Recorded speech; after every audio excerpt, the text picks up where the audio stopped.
The explorer's kit. External objects are incapable of giving complete happiness to the human heart. Maybe at some time you have heard the story of Siddhartha Gautama, the Indian prince who became Buddha, one of the most influential spiritual masters in the world. Born in a palace, surrounded by all kinds of luxuries and delicacies, he had everything a human being could possibly imagine. He never lacked for anything. All that he desired was at his disposal, except for one thing, the freedom to leave the palace. His parents did not want him to see how imperfect life was beyond the palace's protective walls, so they prevented him from going out to see the world.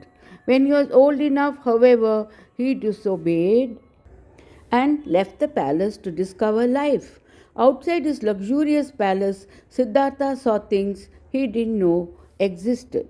For the first time, he saw an old person and realized that although he was young, someday he too would grow old.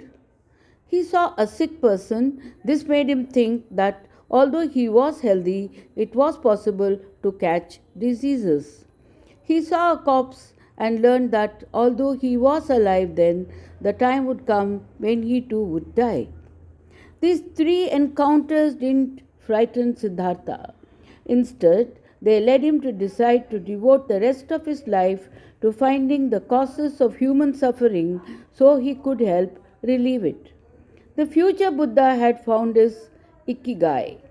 To find the answers he was looking for, Siddhartha couldn't stay in the palace. He had to venture along paths and become an explorer.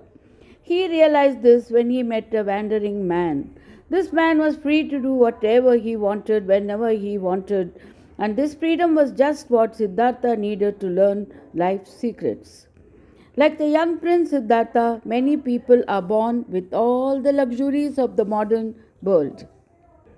They have a roof over their heads. They have cell phones that allow them access to all the information in the world. They can talk to anyone and see people's faces in any place in the world in real time. They buy things online. They play video games with people on the other side of the globe, and on and on and on. However, despite having all these things, some people may feel empty. They may feel a need to explore life beyond these comforts. They need to give meaning to their life, feel fulfilled, and through discoveries, help others achieve fulfillment as well.